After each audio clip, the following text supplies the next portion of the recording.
자, 오늘 함께 해주실 전문가분들부터 소개해드리겠습니다. 김유정 전 국회의원, 이도운 문화일보 논설위원, 현근택 더불어민주당 부대변인, 그리고 김태현 변호사님 함께 하십니다. 어서 오십시오.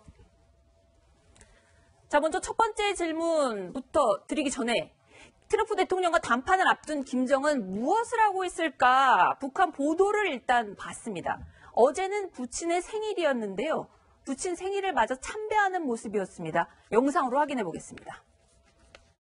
경애하는 최고 용도자 동지께서는 위대한 용도자 김정일 동지께서 생전의 모습으로 계시는 영생홀에 들어서시었습니다. 경애하는 최고 용도자 동지께서는 조국의 부강 번영과 인민의 행복, 주체혁명위협의 완성을 위하여 한평생을 다 바치신 위대한 장군님께 가장 경건한 마음으로 삼가 영생 축원의 인사를 드리시었습니다. 이도훈 위원님께 네. 먼저 좀 첫 질문 드리겠습니다.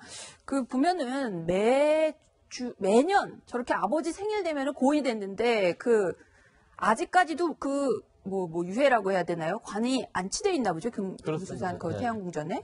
그래서 거기 가서 이렇게 거의 폴더급으로 90도 인사를 한다고 해야 되나요? 그렇게 되는데 고인의 이렇게 영생을 축원하는 의미 뭐라고 봐야 되나요? 가장 중요한 거는 이제 북한은 세습 세습 독재 국가 아닙니까? 네. 그러니까 아버지, 할아버지의 정통성을 이어받는 게 중요하니까 네. 저렇게 가서 참배하는 게 굉장히 중요하고 그를 통해서 본인의 정치적 정당성을 확인하면서 또 네. 당 중앙위원회 간부들의 또 충성도 확인하고 그런 다목적이라고 볼 수 있죠. 독특한 북한 정치권만의 문화 같다는 생각도 드는데요. 보면은 그림에 김여정 부부장이 저 앞줄에 서 있는 모습도 나온단 그렇죠. 말이에요. 김여정 부부장이 그러면은 이 정치 전면에 나섰다고 봐야 되는 건가요? 아무래도 자녀기 때문에 그렇게. 그렇죠. 김여정 네.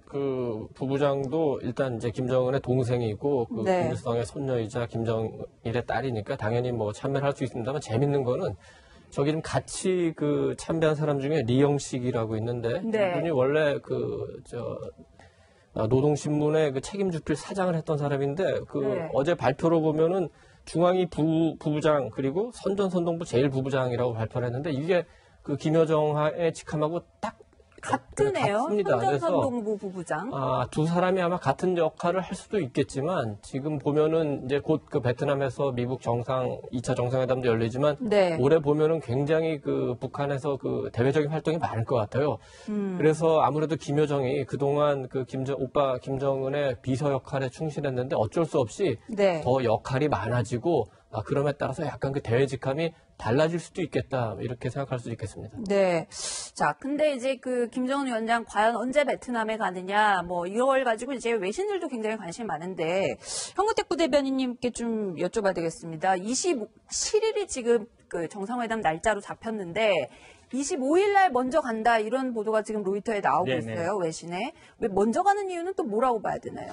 아마 국빈 방문을 할 것이다라는 보도는 있었고요. 그게 네. 과연 전이냐 후냐가 많이 이제 논란이 됐던 것 같은데 아마 저는 이렇게 봅니다. 만약에 정상회담이 하이라이트인데 네. 정상회담 끝난 다음에 방문하면 아마 별로 집중을 안 할 거예요. 그러면 먼저 가서 아마 좀 산업시설도 돌아보고 이렇게 한다 그러면 아마 모든 언론들이 지금 다 와 있지 않습니까? 네. 세계적인 집중도가 더 높을 거기 때문에 누가 하더라도 끝난 다음에 하는 것보다는 먼저 하는 게 낫다. 왜냐면 언론의 집중이라든지 아니면 어떤 성과를 위해서는. 그리고 아마 김정은 위원장 입장에서는 이게 어쨌든 정상적인 외교를 한다. 네. 외교 관계가 수립이 많이 안 돼 있는데 이렇게 국빈 방문을 함으로써 또 대내외적으로 북미 간의 어떤 협상도 있지만 대내외적으로 정상국가 이미지를 좀 많이 연출시킬 수 있을 것 같습니다. 어쨌든 제가 보기에는 네. 베트남에 우리나라가 굉장히 많이 진출해 있습니다. 그렇죠. 삼성전자의 공장 같은 경우가 거의 베트남 수출액의 20% 이상을 차지하고 있거든요. 가장 많이 차지하고 그렇죠. 있는 외국 기업 그런 좀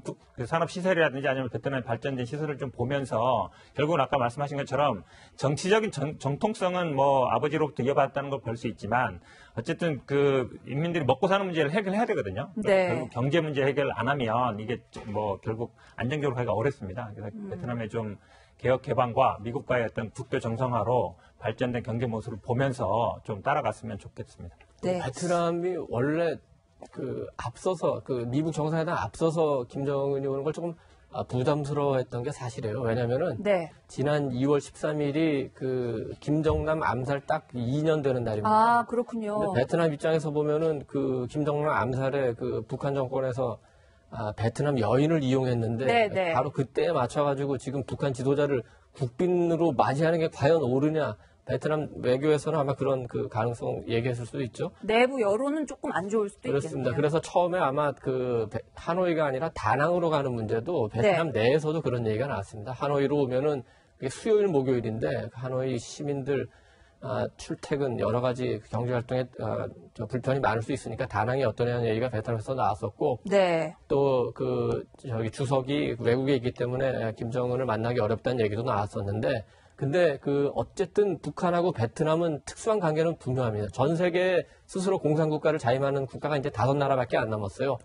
중국, 라오스, 쿠바 그리고 북한과 베트남입니다. 그러니까 두 나라의 그런 이념적인 문제 때문에 뭐 이렇게 조정이 되는 것 같습니다만 주석을 만나더라도 그 김정은의 방문 자체가 국빈 방문이 될 것이냐 이거는 조금 더 지켜봐야 됩니다. 싱가포르 1차 회담 때 방문했을 때도 말로는 국빈 방문 얘기가 많이 나왔지만 실제로 국빈 방문이 아니었고 싱가포르 정부에서 그냥 국빈의 예우는 준하는 예우를 해주겠다 이렇게 정도 한 겁니다. 그러니까 국빈 방문이라는 거는 어쨌든 초청하는 나라에서 모든 비용을 대는 그런 형식으로 이루어지는 것이죠. 그렇기도 하고 이제 주석 같은 국가 지도자들이 그 일정 내내 같이 해야 되는데 지금 상황을 보면은 아마 베트남 주석은 김정은을 만난 다음에 캄보디아, 라오스 외국 방문할 가능성도 있죠. 네.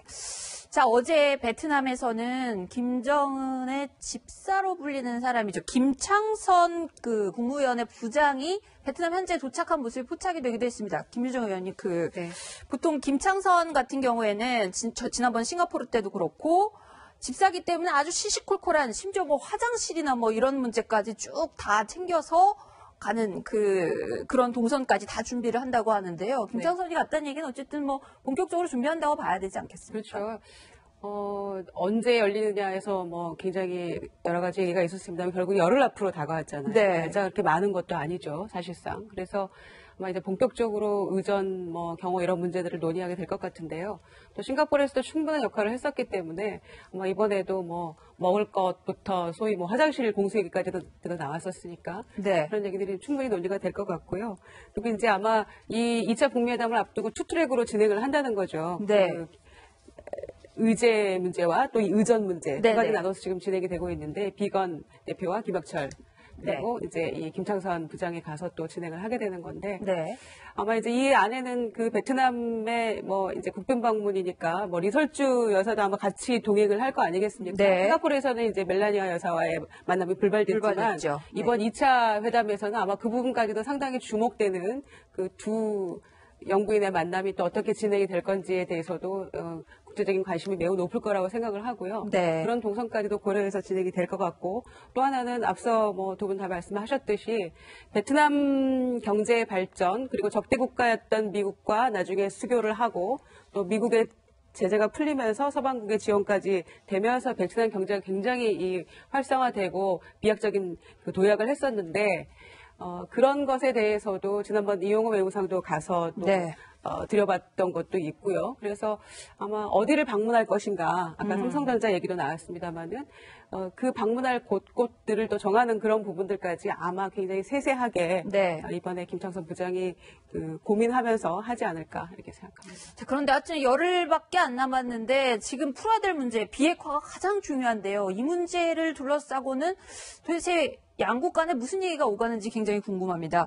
이도훈 의원님, 트럼프 대통령 같은 경우에는 아직 하지도 않은 회담이지만 벌써 긍정적으로 생각하고 있다. 뭔가 잘 될 거다. 1차 때와 마찬가지로 잘 될 거다. 이런 얘기도 하고요. 벌써부터 굉장히 낙관을 하지만 트럼프 대통령이 나라 안팎에서 굉장히 많은 공격을 받고 있는 것 같아요. 우리 정치권이라든지 지금 화면에 나가고 있는 내용을 조금 소개를 해 주시죠. 1차, 그러니까 작년 6월 12일 날 싱가포르에서 정상회담 할 때도 사실은 준비가 완벽하게 되지는 않습니다. 그렇지만 한번 북한을 직접 만나서 미국 대통령이 협상을 해보겠다고 하니까 그럼 일단 해보라 해서 미국 내에서도 일단 지지를 해줬죠. 근데 그때 회담 결과 나온 합의문이 기대와 너무 이제 동떨어진 기대 못 미치는 합의가 나오니까 그때부터 이제 그 미국 정치권에서도 이거는 올바른 방향이 아니다 이렇게 해왔는데 그 이후에 별로 이렇게 상황이 달라진 게 없습니다. 그런데 또 이제 2차 그 미국 정상회담을 하겠다니까 네. 이번에는 정치권에서 본격적으로 좀 말리고 있는 거죠. 지금 상황이 김정은 위원장이 그 비핵화를 결심했다는 아무런 실질적인 증거가 없습니다. 네. 가장 중요한 거는 그 핵시설 목록을 신고하는 건데 네. 거기서부터 협상이 막혀서 지금 그 다른 길로 가고 있거든요. 그리고 지금 그 트럼프 대통령도 북한 지도자를 만나서 이루려고 하는 목표가 무엇인지가 미국 내에서도 굉장히 불분명하게 생각합니다. 네. 실제로 신고를 받아내려는 건지 아니면 우리 이른바 얘기하는 스몰 딜을 하려는 건지 아무런 목표가 공유가 되어 있지 않고 심지어는 그 협상을 맡고 있는 비건 대표는 비핵화의 개념조차도 사실 합의가 안 됐다고 하지 않습니까? 네. 그렇다면 이 상태에서 다시 2차 회담을 해서 얻을 수 있는 게 무엇인가? 만약에 그 트럼프 대통령이 혹시 그 북한 비핵화 문제 해결 이 자체보다는 자기의 그 어떤 선거 운동의 어떤 소재로 이용하기 위해서 하는 거 아니냐? 네. 그런 의심이 굉장히 많은 상황이죠. 네. 그러면은 만약에 그 황구택 부대변인께 여쭤봐야 될 것 같은데, 만약에 이번 회담에서도 별 어떤 딱 가시적인 조치 같은 것들이 이루어지지 않으면은 트럼프 대통령도 굉장히 공격을 받을 텐데, 북한이 어떤 걸 내놔야지 이게 성공이라고 할 수 있을까요? 일단은 지난번에 1차 회담은 일단 만나는 것 자체에 의미가 있는 거고요. 이번은 네. 결국은 비핵화입니다. 비핵화. 네, 그렇죠. 비핵화가 돼야 일단 상응 조치가 이루어지는 거기 때문에 그 비핵화를 어디까지 갈 거냐. 저는 이렇게 봅니다. 그러니까 지난번 우리가 이제 예전에 한 20년 전에 이제 제네바 합의를 하지 않았습니까? 이제 네. 그때 당시 정도는 들어가야 된다. 그게 뭐냐면 이제 영변에 대한 핵 사찰이었거든요. 영변 하다가 핵 사찰. 이제 결국은 네.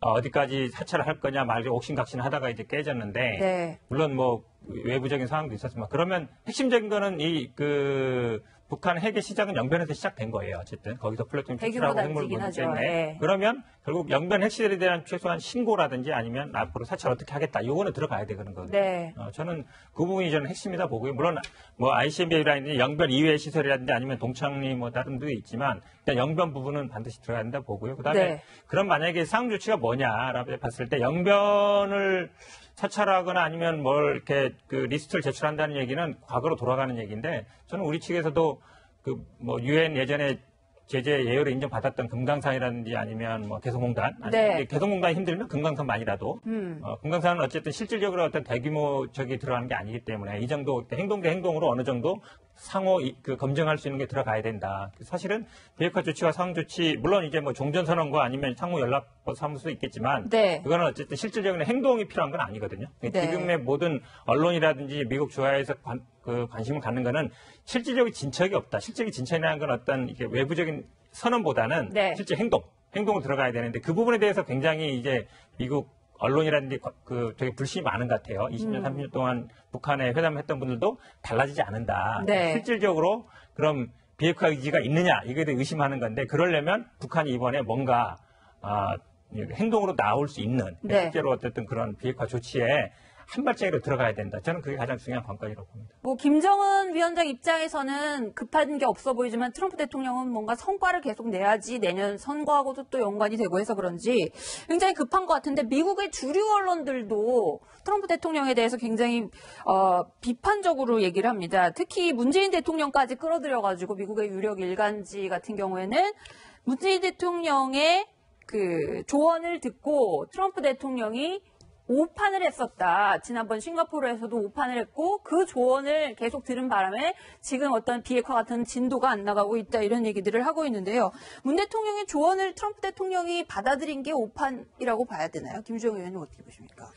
글쎄요. 트럼프 대통령이 문재인 대통령의 그 충고나 어떤 조언 같은 거를 100% 받아들였다고 생각되지도 않거든요. 네. 그리고 내가 아니면 전쟁이 났을 거다라고 굉장히 확신에 차서 얘기를 하는 게 트럼프 대통령의 지금 현재 모습이기 때문에 어떤 식으로든 그 본인의 역할이나 본인이 이 북한 비핵화에 기여했다는 것을 내세우고 싶어하는 게 트럼프 대통령의 이 본 모습이라서 네. 그걸 그렇게 비판하는 그 언론들의 그 의견을 고지고대로 받아들이기 좀 어렵다 이렇게 보고요. 네. 그리고 이제 미국 조야에서 상당히 이 비핵화 이 회담에 대해서 북한 비핵화에 대해서 상당히 회의적인 것도 사실인 것 같고요. 네. 그리고 이제 하원이 민주당이 우세하기 때문에 아마 앞으로는 첩첩산중일 겁니다. 네. 그럼에도 불구하고 나는 자신 있고 또 북한은 비핵화로 갈 경우에는 상당한 놀라울 만한 뭐 경제 로켓이 될 것이다. 이제 이렇게 얘기를 했었잖아요. 네. 그리고 아마 동시에 또 맞아떨어지는 것이 이해관계가 맞아떨어지는 것이 북한 같은 경우에도 김정은 위원장도 다시는